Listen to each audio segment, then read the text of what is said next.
ಹಗುಂಸ ಶುಚಿ ಸದ್ವಸುರಂತರಿಕ್ಷ ಸದ್ಧೋತಾ ವೇದಿತಥಿ ಶುದ್ಧುರೋಣ ಸತ್ ನೃಷದ್ವರ ಸದೃತ ಸದ್ವ್ಯೋಮ ಸದಬ್ಜಾ ಗೋಜಾರ್ತಜಾ ಅದ್ರಿಜಾರ್ತಂ ಬೃಹತ್. ಶ್ರೀ ಗುರುಭ್ಯೋ ನಮಃ. ಹರಿ ಓಂ. ಆತ್ಮೀಯ ಪ್ರಿಯ ಪ್ರೇಕ್ಷಕ ಮಿತ್ರರೇ, ನಿಮ್ಮೆಲ್ಲರ ಜೀವನ ಶುಭದಾಯಕ, ತೃಪ್ತಿದಾಯಕ, ಲಾಭದಾಯಕವಾಗಿರಲಿ ಅಂತ ನನ್ನ ಆರಾಧ್ಯ ದೇವಿ ಹೊರನಾಡು ಅನ್ನಪೂರ್ಣೇಶ್ವರಿಯ ಪಾದಗಳಿಗೆ ನಮಸ್ಕರಿಸ್ತಾ, ಪ್ರಿಯ ಪ್ರೇಕ್ಷಕ ಮಿತ್ರರೇ, ಧನುರ್ರಾಶಿ ಆಗಸ್ಟ್ ತಿಂಗಳ ಮಾಸ ಭವಿಷ್ಯ. ಆಗಸ್ಟ್ ತಿಂಗಳು ಅಂದರೆ ಶ್ರಾವಣ ಮಾಸ ಪರಿಪೂರ್ಣವಾಗಿರುತ್ತೆ. ಹೇಗಿದೆ ಶ್ರಾವಣ ಮಾಸದ ಭವಿಷ್ಯ ಧನುರ್ರಾಶಿಯವರಿಗೆ ಅನ್ನುವಂಥದ್ದನ್ನು ಈ ವಿಡಿಯೋಲ್ಲಿ ನಾವು ನೋಡೋಣ. ಮೊದಲಿಗೆ ನಾಡಿನ ಸಮಸ್ತ ವೀಕ್ಷಕರಿಗೂ ಕೂಡ ನಾಗ ಚತುರ್ಥಿ, ನಾಗಪಂಚಮಿ ಹಬ್ಬದ ಹಾರ್ದಿಕ ಶುಭಾಶಯಗಳು, ವರಮಹಾಲಕ್ಷ್ಮಿ ಹಬ್ಬದ ಹಾರ್ದಿಕ ಶುಭಾಶಯಗಳು, ಶ್ರೀಕೃಷ್ಣ ಜನ್ಮಾಷ್ಟಮಿ ಹಬ್ಬದ ಹಾರ್ದಿಕ ಶುಭಾಶಯಗಳು. ಇನ್ನು ಶ್ರಾವಣ ಶನಿವಾರ ಹಬ್ಬ, ಮಂಗಳಗೌರಿ ವ್ರತಾಚರಣೆ, ಹಾಗೆ ಶನಿ ಪ್ರದೋಷ ಇತ್ಯಾದಿ ಅತ್ಯಂತ ಶುಭವಾನ್ವಿತವಾದಂತಹ ವ್ರತ ಪೂಜೆಗಳು ಮಾಡುವಂತಹ ಶ್ರೇಷ್ಠ ಮಾಸ ಶ್ರಾವಣ ಮಾಸ. ಹೆಣ್ಣು ಮಕ್ಕಳಿಗೆ ಪ್ರಿಯವಾದ ಮಾಸ ಅಂತ ಹೇಳ್ಬೋದು. ನಿಮ್ಮ ಶಕ್ತಿಗೆ ಅನುಸಾರವಾಗಿ ಪೂಜಾದಿಗಳನ್ನು ಮಾಡ್ಕೊಂಬನ್ನಿ. ಯಾವುದು ಸಾಲ ಮಾಡಿ ಮಾಡೋದು ಬೇಡ. ಮಹಾಲಕ್ಷ್ಮಿಗೆ ಎಷ್ಟೇ ಪೂಜೆ ಮಾಡಿದ್ರು ಭಕ್ತಿ ಮುಖ್ಯ, ಶುದ್ಧಿ ಮುಖ್ಯ. ಅದನ್ನು ಇಟ್ಕೊಂಡು ಮಾಡಿ. ಅದರದ್ದೇ ಸಂಬಂಧಪಟ್ಟಂಥ ವರಮಹಾಲಕ್ಷ್ಮಿ ಹಬ್ಬದೊಂದು ವಿಡಿಯೋ, ನಾಗಪಂಚಮಿದೊಂದು ವಿಡಿಯೋ ಎಲ್ಲ ಸಪ್ರೇಟಾಗಿ ಮಾಡ್ತೀವಿ. ಸರಿ, ಈಗ ಧನುಸ್ಸು ರಾಶಿಯವರಿಗೆ ಹೇಗಿದೆ?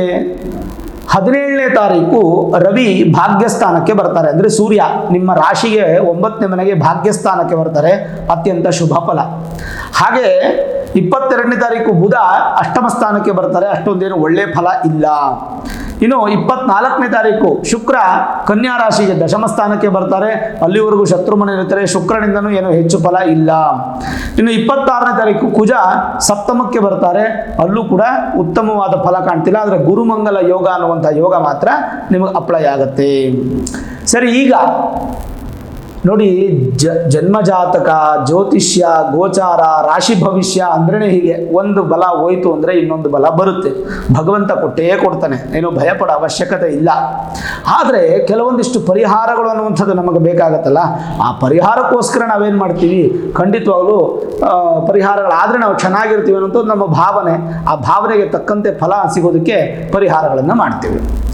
ಈಗ ಸೂರ್ಯನಿಂದಲೇ ಪ್ರಾರಂಭ ಮಾಡ್ತೀನಿ. ಹೇಗೂ ನಿಮಗೆ ಗುರುಬಲ ಇಲ್ಲ. ಧನುಸ್ಸು ರಾಶಿಯವರಿಗೆ ಗುರುಬಲ ಇಲ್ಲ. ಗುರು ಬಂದು 6ನೇ ಮನೆಗೆ ಹೋಗ್ಬಿಟ್ಟಿದ್ದಾರೆ. ಇನ್ನು ಒಂದು ಹತ್ರ ಇನ್ನೊಂದು 9-10 ತಿಂಗಳು ನಿಮಗೆ ಗುರುಬಲ ಇಲ್ಲ. ಅದಾದ್ಮೇಲೆ ಗುರುಬಲ ಬರುತ್ತೆ. ಭಯಪಡೋ ಅವಶ್ಯಕತೆ ಇಲ್ಲ. ಪ್ರಸ್ತುತ ನಿಮಗೆ ಗುರುಬಲ ಇಲ್ಲ ಅಂತ ಅನ್ಬೋದು. ಗೋಚಾರದಲ್ಲಿ ಜನ್ಮ ಜಾತಕದಲ್ಲಿ ಗುರುಬಲ ಇದ್ರೆ ಏನು ಮಾಡ್ತೀರಾ? ಹಾಗಾಗಿ ನಿಮ್ಮ ಮೂಲ ಜಾತಕದಲ್ಲಿ ಗುರು ಯಾವ ಸ್ಥಾನದಲ್ಲಿದ್ದಾರೆ ನೋಡಿ ಒಂದು ನುರಿತ ಜ್ಯೋತಿಷ್ಯರಿಗೆ ತೋರಿಸ್ಕೊಂಡು Vedic astrology, basic astrology, higher astrology ಮೂರನ್ನು ಅನಲೈಸಸ್ ಮಾಡಿಸಿ ಏನಾದರೂ ಗುರುಬಲ ಕಮ್ಮಿ ಇತ್ತು ಅಂತಂದ್ರೆ ಪರಿಹಾರಗಳು ದಾನ ಅಥವಾ ಪೂಜೆ, ದರ್ಶನ ಇತ್ಯಾದಿಗಳು ಮಾಡಿಕೊಂಡು ಗುರುಬಲವನ್ನು ಪಡ್ಕೋಬಹುದು. ಸರಿ, ಗುರುಬಲ ಇಲ್ಲದಿದ್ರೇನು ಸೂರ್ಯ ಬಲ ಅನ್ನುವಂಥದ್ದು ಈ ತಿಂಗಳು ನಿಮಗಿದೆ. ಎಷ್ಟು ಬಲವಾದ ಫಲ ಇದೆ ಅಂತಂದ್ರೆ, ಸೂರ್ಯ 9ನೇ ಮನೆಗೆ ಬರ್ತಾರೆ. 9ನೇ ಮನೆಗೆ ಬಂದಾಗ ಏನು? ಭಾಗ್ಯ ಧರ್ಮ ದಯಾ ಪುಣ್ಯ ತಪಸ್ತಾತ ಸುತಾತ್ಮಜಾಹ ದಾನೋಪಾಸನ ಸೌಶೀಲ್ಯ ಗುರವೋ ನವಮಾದಧೆ. ಅಂದರೆ ರಾಶ್ಯಾಧಿಪತಿ ಗುರು 9ನೇ ಮನೆಯಲ್ಲಿ ಸೂರ್ಯ ಇದ್ದಾರೆ. ಸರಿ, ಸೂರ್ಯನ ಫಲ ಯಾವ ರೀತಿಯಾಗಿರುತ್ತೆ? ಭಾಗ್ಯೇಶ ದೇವ ಸಚಿವೋ ಶುಭವರ್ಗ ಜಾತವು ಭಾಗ್ಯೇ ಶುಭಗ್ರಹಯುತೆ ಸಮುಪೈತಿ ಭಾಗ್ಯಂ. 9ನೇ ಮನೆಗೆ ರವಿ ಭಾಗ್ಯದಲ್ಲಿ ಬಂದರೆ ಧರ್ಮೇ ಸುತಾರ್ಥ ಸುಖ ಬಾಕ್ ಎನ್ನುವಂತೆ ಧಾರ್ಮಿಕರಾಗ್ತೀರಾ. ಹೆಚ್ಚು ದೇವತಾ ಚಿಂತನೆಗಳನ್ನು ಮಾಡ್ತೀರಾ. ಸುಖವಂತರು, ಧನವಂತರು ಆಗ್ತೀರಾ. ಧನವಂತರು ಅಂದರೆ ಶ್ರೀಮಂತರಾಗಬೇಕು ಅಂತಲ್ಲ, ಹಣದ ಅನುಕೂಲ ಬರುವಂಥ ಮಾಸ ಅಂತ ಹೇಳ್ಬೋದು. ಪಿತೃವಂಶ ಅಂದರೆ ಪಿತೃದೋಷಗಳೇನಾಗುತ್ತೆ ಅಂದರೆ ಅದೆಲ್ಲ ನಿಮಗೆ ಈ ತಿಂಗಳಲ್ಲಿ ಪರಿಹಾರ ಆಗುತ್ತೆ. ಅದಕ್ಕೆ ಸಣ್ಣ ಪುಟ್ಟ ಪ್ರಯತ್ನಗಳು ಪಟ್ಟರು ಸಾಕು. ನಾಸ್ತಿಕರು ಆಸ್ತಿಕರಾಗ್ತೀರಾ. ಪಾಪರಹಿತರಾಗ್ತೀರಾ. ಪಾಪಗಳನ್ನು ದೂರ ಮಾಡ್ಕೋತೀರಾ. ಮತ್ತು ರಾಜಪೂಜಿತರು, ಕುಲಮಾನ್ಯರು ಅಂದರೆ ರಾಜಪೂಜಿತರು ಅಂತಂದರೆ ಗೌರ್ಮೆಂಟ್ ಅಧಿಕಾರಿಗಳಾಗ್ಬೋದು, ಗೌರ್ಮೆಂಟಲ್ಲಿ ಕೆಲಸ ಮಾಡುವಂಥವ್ರು ಆಗ್ಬೋದು. ಎಲ್ಲ ಒಳ್ಳೆಯ ಫಲ ಇದೆ. ಉನ್ನತ ಅಧಿಕಾರ ಸಿಗುತ್ತೆ. ಸರ್ಕಾರದಿಂದ ಸಹಾಯ ಸಿಗುತ್ತೆ. ವಿಶೇಷ ಧನುರ್ರಾಶಿಗೆ ನಿಮಗೆ ಅಧಿಪತಿ ಯಾರಪ್ಪ ಅಂತಂದರೆ ಗುರುಗೆ ಸೂರ್ಯ ಮಿತ್ರ, ರವಿಯೇ ಭಾಗ್ಯಗ್ರಹನು. ವಿಶೇಷವಾಗಿ ಧನುರಾಶಿಯವರಿಗೆ ರವಿಯೇ ಭಾಗ್ಯಗ್ರಹನಾಗುವನು. ಭಾಗ್ಯಾಧಿಪತಿ ಭಾಗ್ಯದಲ್ಲಿದ್ದರೆ ವಿಶೇಷ ಫಲದಾಯಕ. ಭಾಗ್ಯಗ್ರಹ ರವಿ ಆದರೂ ನಿಮಗೆ ವಿಶೇಷ ಫಲವನ್ನು ಕೊಡುತ್ತಾನೆ. ಇದೊಂದಾಯ್ತಾ? ಭಾಗ್ಯಾಧಿಪತಿ ಭಾಗ್ಯದಲ್ಲಿದ್ದರೆ ಏನು ಫಲ ಅದನ್ನು ಹೇಳುತ್ತೆ. ಒಂದು ವಿಶೇಷವಾದಂಥ ಒಂದು ಸಂದರ್ಭದಲ್ಲಿ ಏನು ಹೇಳುತ್ತೆ? ಭಾಗ್ಯಾಧಿಪತಿ ಭಾಗ್ಯದಲ್ಲಿದ್ದರೆ ಗ್ರಂಥಾವಲೋಕನ ಮಾಡಿದಾಗ ಭಾಗ್ಯಾಧಿಪತಿ ಯಾರು? ರವಿ. ಭಾಗ್ಯದಲ್ಲಿದ್ರೇನು? ವಿಶೇಷವಾದಂಥ ಫಲ. ಭಾಗ್ಯವಂತರು, ದೀರ್ಘಾಯುಷ್ಯರು, ಧರ್ಮಕರ್ಮ ನಿರತರು, ಪುಣ್ಯಜೀವಿಯೂ ಆಗುವರು. ಆಮೇಲೆ ತಂದೆಯ ಹೆಸರನ್ನು ಉಳಿಸುವಂಥವ್ರಾಗ್ತೀರಾ. ಮತ್ತು ವಿಶೇಷವಾದಂಥ ಅನುಕೂಲ, ವಿದೇಶಿ ಪ್ರಯಾಣ, ಯೋಗ ವಿದ್ಯೆ, ರಫ್ತು ವ್ಯವಹಾರ, ಮತ್ತು ಧನ ಸಂಪಾದನೆ, ಉಪಕಾರಿ, ಆಚಾರವಂತರು, ದೇವತಾರಾಧಕರು, ತಪಸ್ವಿಗಳು ಆಗಬಹುದು. ಇಷ್ಟೆಲ್ಲ ಒಳ್ಳೆಯ ಫಲ ಸೂರ್ಯನಿಂದ ಸಿಗುತ್ತೆ ಅಂದರೆ ಎಷ್ಟು ಖುಷಿ ಆಗುತ್ತಲ್ವ. ಹಾಗಾಗಿ ಸೂರ್ಯ ನಿಮಗೆ ಬಲ ಕೊಡ್ತಾನೆ. ಸೂರ್ಯ ಬಲ ಇತ್ತು ಅಂತಂದರೆ ಇನ್ನೇನು ಬೇರೆ ಬಲಗಳ ಅವಶ್ಯಕತೆ ಇಲ್ಲ. ಹಾಗಾಗಿ ಧನುರಾಶಿಯವರು ಭಯಪಡೋ ಅವಶ್ಯಕತೆ ಇಲ್ಲ. ಸೂರ್ಯನಿಂದ ಒಳ್ಳೆಯ ಫಲ. ಸೂರ್ಯ ನಿಮಗೆ ಭಾಗ್ಯಾಧಿಪತಿ. ಹಾಗೆ ಶನಿ ವಕ್ರಿಯಾಗಿದ್ದಾರೆ ಈಗ ಪ್ರಸ್ತುತ. ಧನುರಾಶಿಯವರು ಸಣ್ಣ ಪ್ರಮಾಣದ ಸಾಡೆ ಸಾತಿಯಲ್ಲಿ ಸ್ವಲ್ಪ ಸಮಸ್ಯೆಗಳಿದೆ. ಸಾಡೆ ಸಾತಿ ನಿಮಗಿಲ್ಲ, ವಕ್ರಿಯಾಗಿರೋದ್ರಿಂದ ಅದರ ಅಂಶ ಅನ್ನುವಂಥದ್ದು ಧನುರಾಶಿಯವರು ಬರುತ್ತೆ. ಸ್ವಲ್ಪ ಒಂದು 2-3 ತಿಂಗಳು ಜಾಗರೂಕತರಾಗಿರಬೇಕಾಗತ್ತೆ. ನಿಮ್ಮ ಒಂದು ಕೆಲಸದ ವಿಚಾರದಲ್ಲಿ ಸ್ವಲ್ಪ ಎಚ್ಚರಿಕೆ ವಹಿಸಬೇಕಾಗತ್ತೆ. ಆಮೇಲೆ ಧನುರಾಶಿಯವರು ಸಾಧ್ಯವಾದಷ್ಟು ಇನ್ನೊಂದು 2-3 ತಿಂಗಳು ಪ್ರತಿ ತಿಂಗಳು ಒಮ್ಮೆ ತೈಲಾಭಿಷೇಕವನ್ನು ಮಾಡಿಸಿ ಸ್ವಲ್ಪ ಶನೀಶ್ವರನ ದೇವಸ್ಥಾನಕ್ಕೆ ಹೋಗಿ ಬನ್ನಿ. ಜಾತಕದಲ್ಲಿ ಶನಿ ಸ್ಥಾನ ನೋಡ್ಕೊಳ್ಳಿ, ಒಳ್ಳೇದಿದ್ದಾರೆ ಕೆಟ್ಟದಿದ್ದಾರೆ ಅಂತ ನೋಡ್ಕೊಳ್ಳಿ. ಅದು ಬಹಳ ಇಂಪಾರ್ಟೆಂಟ್ ಇದೆ. ಯಾಕಂದರೆ ಶನಿ ವಕ್ರಿ ಆಗಿದ್ದಾರೆ. ಪ್ರಸ್ತುತ ವಕ್ರಿ ಆದರೆ ಹಿಂದಿನ ಮನೆ ನೋಡ್ತಿರ್ತಾರೆ. ಅದರ ಹಿಂದಿನ ಮನೆಗೆ ಸಾಡೆ ಸಾತಿ ಅಂತ್ಯ ಭಾಗ, ಒಂದು 3 ತಿಂಗಳು ಸಣ್ಣ ಪ್ರಮಾಣದ ಸ್ಮಾಲ್ ಸೈಜ್ ಸಾಡೆ ಸಾತಿ ಅಂತ ನೀವು ತಗೊಳ್ಬೇಕು ಅಲ್ವಾ. ಹಾಗಾಗಿ ಶನಿಗೆ ಇದೊಂದು ಮಾಡುವಂಥದ್ದು ಬಹಳ ಉತ್ತಮ. ಇನ್ನು ಗುರುಬಲ ಇಲ್ಲ ಅಂದ್ರೂ ಕೂಡ ಧನುರಾಶಿಗೆ ಅಧಿಪತಿ ಗುರುನೇ ಆದ್ರಿಂದ ಗುರುವಿಂದ ಕೆಟ್ಟದ್ದೇನಾಗಲ್ಲ, ಚಿಂತೆ ಮಾಡೋ ಅವಶ್ಯಕತೆ ಇಲ್ಲ. 12 ಮತ್ತು 5ನೇ ಮನೆ ಅಧಿಪತಿ ಆಗಿರತಕ್ಕಂಥ ಕುಜ ಪ್ರಸ್ತುತ 6ನೇ ಮನೆಯಲ್ಲಿ ಋಣರೋಗ ಶತ್ರುಸ್ಥಾನದಲ್ಲಿದ್ದಾರೆ. ಸ್ವಲ್ಪ ಸಾಲ ಮಾಡ್ತೀರಾ, ರೋಗಗಳು ಉತ್ಪತ್ತಿ ಆಗುತ್ತೆ, ಸ್ವಲ್ಪ ಶತ್ರುಗಳು ಉತ್ಪತ್ತಿ ಆಗ್ತಾರೆ. ಇದೆಲ್ಲ 26ನೇ ತಾರೀಕುವರೆಗೂ ನಡ್ಕೊಂಡು ಹೋಗುತ್ತೆ. 26ನೇ ತಾರೀಕು ಗುರು ಬಂದು ವಿಶೇಷವಾಗಿ ಕುಜನ್ ಜೊತೆ ಇದ್ದಾರೆ. ಈಗ ದೂರ ಆಗ್ತಾರೆ, ಗುರು ಕುಜನನ್ನು ದೂರ ಮಾಡ್ತಾರೆ. ಅಂದರೆ ಕುಜ ಮುಂದಿನ ಮನೆಗೆ ಹೋಗ್ತಾರೆ. ಅವಾಗ ಏನಾಗುತ್ತೆ, ಒಳ್ಳೆ ಯೋಗ ಅನ್ನುವಂಥದ್ದು ಪ್ರಾಪ್ತಿ ಆಗುತ್ತೆ. ಯಾವಾಗ ಕುಜನ ದೃಷ್ಟಿ ಧನುರಾಶಿ ಮೇಲೆ ಗುರುವಿನ ಮನೆಯಲ್ಲಿ ಬರುತ್ತೋ ಸ್ವಲ್ಪ ಮಟ್ಟಿಗೆ ಕುಜನ ಅನುಗ್ರಹ ಅನ್ನುವಂಥದ್ದು ಸಿಗುತ್ತೆ. ಅಲ್ಲಿವರೆಗೂ ಒಂದು ಸ್ವಲ್ಪ ಕುಜನ ಬಲ ಕಡಿಮೆ ಇರೋದ್ರಿಂದ ಸ್ವಲ್ಪ ಎಚ್ಚರಿಕೆ ವಹಿಸಬೇಕು. ತುಂಬ ಕೋಪ ಮಾಡ್ಕೋಬಾರ್ದು. ನಿಮ್ಮದೇ ಪರ್ಸನಲ್ ಓನ್ ಡಿಸಿಷನ್ಸ್ ತೊಗೋಬೇಡಿ. ಯಾವುದೇ ಡಿಸಿಷನ್ ತೊಗೊಬೇಕಾದ್ರೂ ಕಾದು ನೋಡಿ ಆಮೇಲೆ ಮುಂದಕ್ಕೆ ಹೋಗುವಂಥದ್ದು ಭಾಳ ಒಳ್ಳೆಯದು. ಇನ್ನು ಷಷ್ಠಾಧಿಪತಿ ಲಾಭಾಧಿಪತಿ ಆಗಿರ್ತಕ್ಕಂಥ ಶುಕ್ರ ಪ್ರಸ್ತುತ ಆದರೆ ಶತ್ರು ಮನೆಯಲ್ಲಿ ಇದ್ದಾರೆ ಭಾಗ್ಯಸ್ಥಾನದಲ್ಲಿ. ಆಮೇಲೆ 10ನೇ ಮನೆಗೆ ಬರ್ತಾರೆ. 10ನೇ ಮನೆಗೆ ಬಂದರೂ ಕೂಡ ನೀಚ ಸ್ಥಾನ ಆಗುತ್ತೆ. ಶುಕ್ರನಿಂದ ಯಾವ ಫಲ ಇಲ್ಲ. ಈ ತಿಂಗಳು ನೀವು ಸಂಪಾದನೆ ಮಾಡ್ತೀರಾ, ಲಾಭವೂ ಸಿಗುತ್ತೆ. ಆ ಲಾಭವನ್ನು ಉಳಿಸೋಕ್ಕಾಗಲ್ಲ, ಅದು ಖಂಡಿತ ಖರ್ಚು ಮಾಡಿಬಿಡ್ತೀರಾ. ಹಾಗಾಗಿ ಸಾಧ್ಯವಾದಷ್ಟು ಖರ್ಚನ್ನು ಕಡಿಮೆ ಮಾಡುವಂಥದ್ದು ಅಭ್ಯಾಸ ಮಾಡಿಕೊಳ್ಳುವಂಥದ್ದು ಉತ್ತಮ. ಇನ್ನು ದಶಮಾಧಿಪತಿ ಸಪ್ತಮಾಧಿಪತಿ ಆಗಿರ್ತಕ್ಕಂಥ ಬುಧ ಪ್ರಸ್ತುತ ಅಂತೂ ಭಾಗ್ಯಸ್ಥಾನದಲ್ಲಿ ಒಳ್ಳೆ ಫಲ ಕೊಡ್ತಾರೆ. 22ನೇ ತಾರೀಕುವರೆಗೂ ಚಿಂತೆ ಇಲ್ಲ. 22 ಆದಮೇಲೆ ವಕ್ರಿ ಆದಮೇಲೆ ಸ್ವಲ್ಪ ಸಮಸ್ಯೆಗಳು ಆಗುತ್ತೆ. ಅಂದರೆ ನಿಮ್ಮ ಪಾರ್ಟ್ನರ್ಶಿಪ್ ಬಿಸ್ನೆಸ್ಸಲ್ಲಿ, ನಿಮ್ಮ ವೃತ್ತಿ ಜೀವನದಲ್ಲಿ ಸಣ್ಣ ಪುಟ್ಟ ಬದಲಾವಣೆಗಳಾಗತ್ತೆ. ಬಟ್ ಏನೇ ಆದರೂ ಕೂಡ ಭಯ ಪಡೋ ಅವಶ್ಯಕತೆ ಇಲ್ಲ, ಟೆನ್ಷನ್ ಮಾಡ್ಕೋಬೇಡಿ. ಖಂಡಿತ ಒಳ್ಳೆಯ ಫಲ ಇದೆ. ಈ ತಿಂಗಳು ನೀವು ಮಾಡಬೇಕಾದ್ರೆ ಏನಪ್ಪ ಅಂತಂದರೆ, ಒಂದು ಶನಿ ಸ್ತೋತ್ರಗಳನ್ನು ಕೇಳುವಂಥದ್ದು, ಎರಡನೇದು ತಿಂಗಳಿಗೊಮ್ಮೆ ಅಂದರೆ ಈ ತಿಂಗಳಲ್ಲಿ ಒಂದು ದಿನ ತೈಲಾಭಿಷೇಕವನ್ನು ಮಾಡುವಂಥದ್ದು, ಪ್ರತಿದಿನ ಶನಿ ಸ್ತೋತ್ರವನ್ನು ಕೇಳುವಂಥದ್ದು ಅಥವಾ ಶಿವ ಸ್ತೋತ್ರವನ್ನು, ಎರಡರಲ್ಲಿ ಯಾವ್ದು ಕೇಳಿದ್ರು ಕೂಡ ನಿಮಗೆ ಈ ಶನಿಗೆ ಸಂಬಂಧಪಟ್ಟಂತೆ ಬಾಧೆ ನಿವಾರಣೆ ಆಗುತ್ತೆ. ಸೂರ್ಯ ಬಲ ಇರೋದ್ರಿಂದ ನೀವೇನು ಚಿಂತೆ ಮಾಡೋದು, ಭಯ ಪಡೋ ಅವಶ್ಯಕತೆ ಅಂತೂ ಖಂಡಿತ ಇರೋಲ್ಲ. ಸರಿ, ಹಾಗಾದರೆ ಜನರಲೈಸ್ ಆಗಿ ಹೇಗಿದೆ ಅನ್ನುವಂಥದ್ದು ನೋಡೋಣ. ಮನೆ ಕಟ್ಟುವ ವಿಚಾರದಲ್ಲಿ ಆಲೋಚನೆಯನ್ನು ಮಾಡ್ತೀರಾ, ಕಾರ್ಯಗತವಾಗಿ ಮುಂದುವರಿಸ್ತೀರಾ.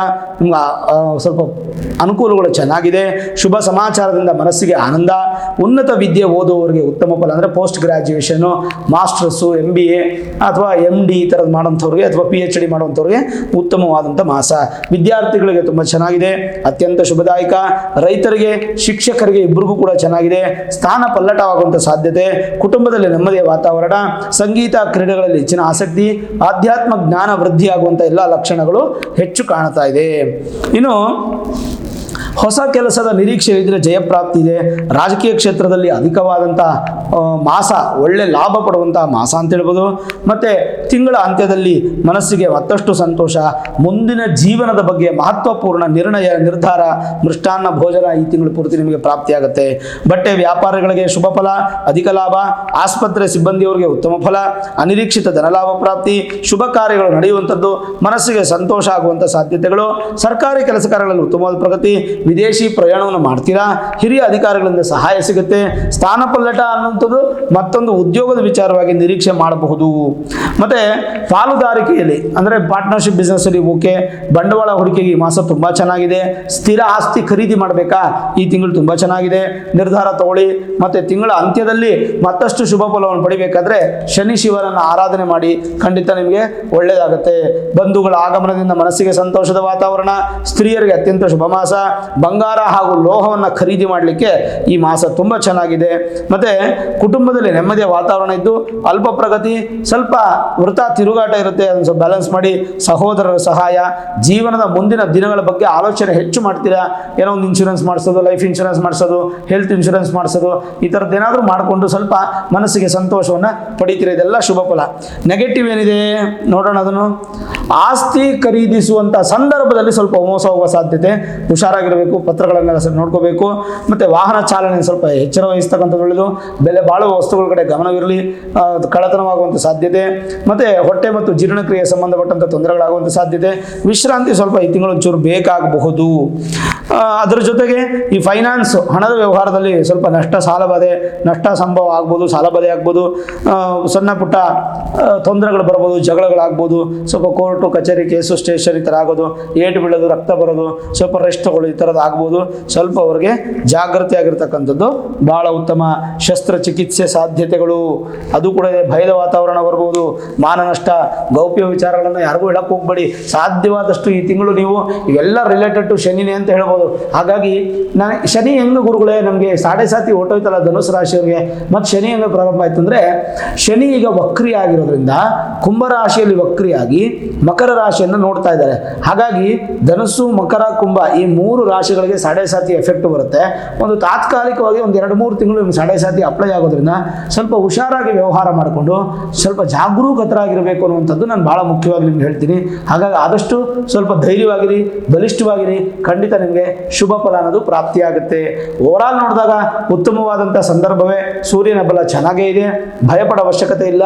ಏನಾದರೂ ಸ್ವಲ್ಪ ಭಯ ಇತ್ತು, ದೊಡ್ಡ ದೊಡ್ಡ ನಿರ್ಧಾರಗಳು ತಗೊಳ್ಬೇಕು ಅಂತಂದರೆ ನಿಮ್ಮ ಮೂಲ ಜಾತಕವನ್ನು ಒಮ್ಮೆ ನುರಿತ ಜ್ಯೋತಿಷ್ಯರಿಗೆ ತೋರಿಸ್ಕೊಂಡು ವೇದಿಕ್ ಅಸ್ಟ್ರಾಲಜಿ, ಹೈರ್ ಅಸ್ಟ್ರಾಲಜಿ ಪ್ರಿಡಿಕ್ಷನ್ಸನ್ನು ಮಾಡಿಸಿ ತದನಂತರ ಏನೋ ಸಣ್ಣ ಪುಟ್ಟ ಪರಿಹಾರ ಮಾಡಿಕೊಂಡು ಮುಂದುವರಿಯೋದ್ರಿಂದ ಖಂಡಿತವಾಗ್ಲೂ ನಿಮ್ಮ ಜೀವನದಲ್ಲಿ ಒಳ್ಳೆ ಫಲ ಸಿಗುತ್ತೆ. ನೋಡಿದ್ರಲ್ಲ ವೀಕ್ಷಕರೇ, ಈ ವಿಡಿಯೋ ಇಷ್ಟ ಆಗಿದ್ರೆ ಲೈಕ್ ಮಾಡಿ, ಶೇರ್ ಮಾಡಿ, ಮುಖ್ಯವಾಗಿ ನಮ್ಮ ಚಾನಲ್ಗೆ ಸಬ್ಸ್ಕ್ರೈಬ್ ಮಾಡಿ, ಬೆಲ್ ಐಕಾನನ್ನು ಪ್ರೆಸ್ ಮಾಡಿ.